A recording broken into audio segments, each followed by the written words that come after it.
Ngayong taon po ay 90 years anniversary po ng Office of the Vice President. At isa po sa aming activities para sa mga 90 years celebration namin ay ang aming pong pagbisita dito sa Malawag at pagsama sa misa kanina umaga alas 6 po ng umaga. Yes, ma'am.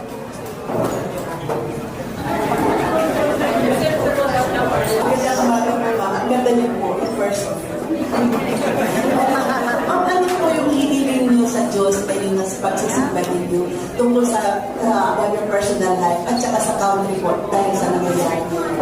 Yes, so dalawa lang po yung dasal ko kanina, ma'am. Personal po, para sa akin, wala.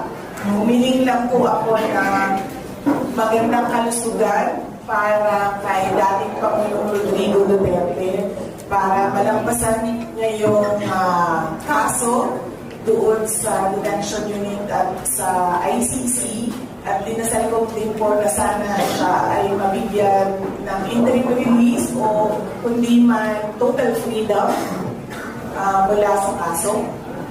At yung dasal ko po para sa bayan is a peaceful and prosperous Philippines and peace and comfort for every Filipino. Yun po yung dasal ko kanina umaga.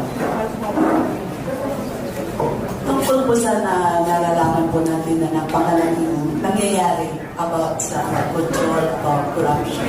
Ano po yung masasabi niyo? Nakakalungkot po, ma'am, dahil ang corruption po ay problema na natin. Noong mayor pa po ako, una po ako naging mayor 2010. Panahon po yun ni dating Pangulong Aquino. At bumalik po ako na una po ako naging public official is 2007.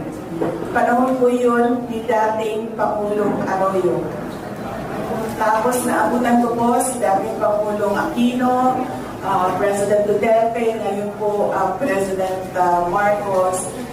Nalulungkot po ako dahil ang korupsyon, usapin na po yan noong panahon ng 2007.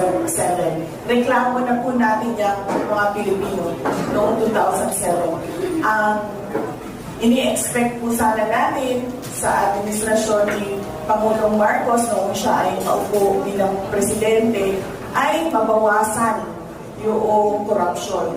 Dahil nakakaabala siya unang-una sa mga tao, sa mga negosyante, and syempre sa kaunlaran ng bayan. Pero ang nangyari po ay kabaligtaran. Mas lumala po ang corruption dito sa ating bayan na siya na rin ang nagiging dahilan sa pinsala sa ating lipunan. At nagdadala din siya ng kahihiyan sa ating bayan, lalong-lalo na sa mga ibang lahi na nakatingin sa atin at nakikinig sa pinag-uusapan natin dito sa bayan natin. At syempre na yung hindi natin maabot yung kaunlaran na pinapangarap natin para sa ating Pilipinas, mahal na Pilipinas, dahil sa korupsyon. Good morning, President. Vice President. Follow up po sa sabi ko kanina yung interim release ni Tatay Digong. Kumusta na po? Ano po update? Nag-file po ng interim release yung defense team ni dating Pangulong Rodrigo Duterte. Nakahanap po sila ng isang bansa na tatanggap, third country na tatanggap kay Pangulong Duterte. Lahat po ng kinakailangan para suportahan yung kanilang petition for interim release ay sinabit na po nila at na-deny po yung interim release. Ngayon, ang hakbang naman ng defense team ay nag-file po sila ng appeal. Tapos, nagsubmit na po sila ng bago pang mga supporting documents na nagsasabi na wala po kay dating Pangulong Rodrigo Duterte yung mga risk factors sa pagbibigay ng interim release. factors po, unang-una, flight risk, ibig sabihin magtatago. Pangalawa po ay magte-threaten o mag-intimidate ng mga witnesses. Hindi po ugali ni dating Pangulong Rodrigo Duterte yun. Nakita na po natin na merong mga investigasyon noon dito sa ating bayan. Nag-investiga si Commission on Human Rights, si Lina de Lima, nag-investiga ang Senate, yung pinatawag nila si Trillanes at ang kanyang mga testigo. Wala pong nanakot, walang nangyaring masama sa kanila. So, makikita po natin na hindi ganyan yung behavior ni dating Pangulong Duterte. In fact, sinasabi na lagi, pabayaan ng mga tao na magtanong, pabayaan na magbukas ng investigasyon. At ngayon, nag-cooperate siya sa International Criminal Court. At yung pangatlo po na risk factor ay yung posibleng pagpapatuloy ng paggawa ng krimen. So, wala po sa kanya lahat yun. So, yun po yung inuulit ng defense team sa kanilang appeal at naglagay po sila ng iba pang mga supporting documents. Good morning, VP EY, Panagiri of DWIC.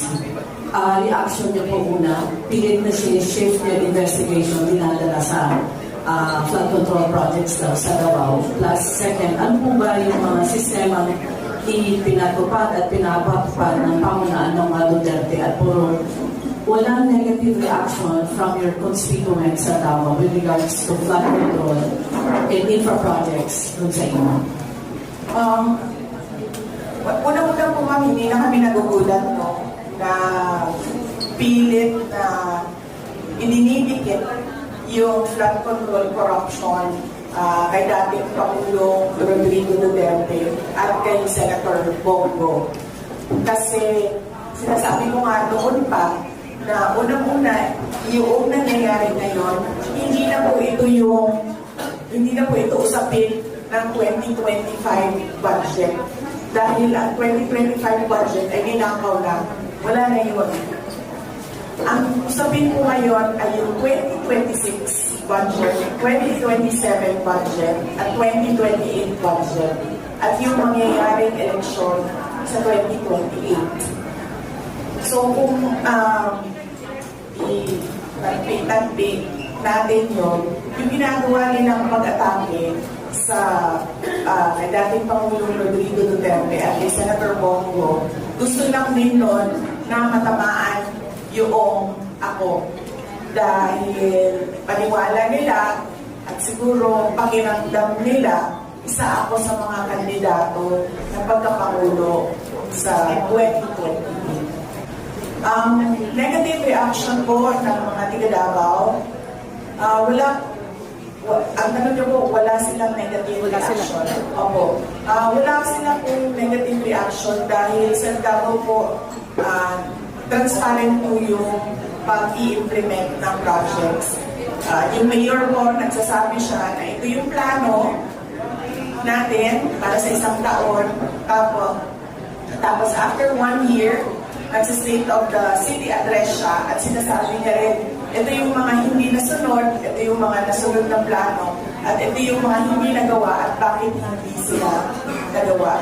Nagagawa po namin na ipaliwanag sa mga tao kung ano po yung mga projects at ano po mga dahilan kung bakit sila na-i-implement at hindi sila na-i-implement.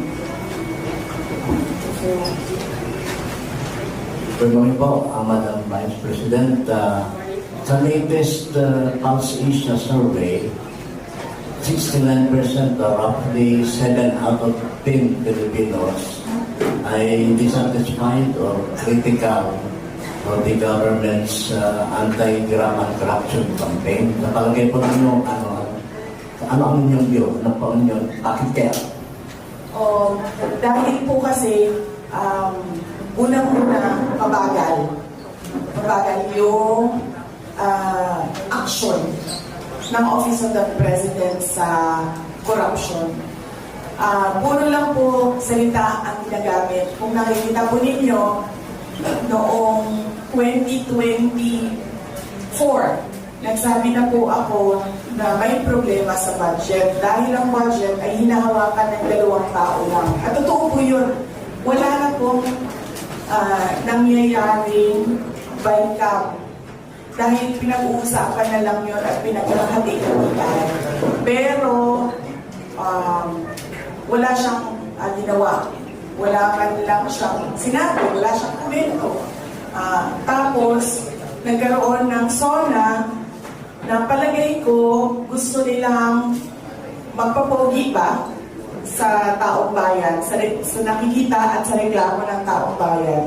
Palagay ko gusto nila magpapogi, nagsabi na mahiya naman kayo, hindi nila naisip na yung sinabi nila ay babalik sa kanila. At yun na rin yung sinabi ko na ang korupsyon na ang nagiging dahilan sa pinsala, sa mga pagbaha, sa perwisyo, sa mga tao. At nakikita natin na walang action at walang ginagawa.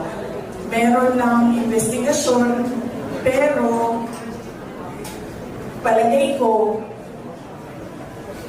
ang hinahanap ng tao ay sabihin niya na itong mga congressman na ito, sila yung dahilan ng mga korupsyon sa loob ng House of Representatives. At palagay ko, hindi din niya masabi dahil aabot siya sa sarili niya, sa Office of the President. Dahil pumirma po siya ng budget Pag pumirma ka po ng budget at sinabi po niya, binasa niya, page per page, 5,000 pages ang budget. So, ibig sabihin, nakita mo yung insertion. Pero wala kang ginawa. Wala kang at all man lang sinabi sa taong bayan na aalisin ko ito dito sa 2025 budget dahil insertion ito ng mga senador, insertion ito ng mga members of the House of Representatives. Wala po siyang ginawa. Yun po yung galit ng mga tao. Hindi po niya pwedeng masabi na politika ito dahil hindi po siya kandidato kailanman sa darating na mga eleksyon. Siguro kandidato ng congressman sa Ilocos Norte, pero napakaliit na nun Hindi na siya makakatakbo bilang presidente, maliban na lang kung itutuloy at ipipilit nila yung charter change nila. So, ibig sabihin, hindi ito politika. Ito yung panghihingi ng mga tao sa kailangan mo gawin bilang Pangulo. Good morning, Your Excellency. Joseph Pagani po ng Radio Pangasinan. Ma'am, how do you assess the ongoing investigation so far of the ICI? Unang-una, sir, hindi ko po alam kung bakit meron pa investigation ang ICI.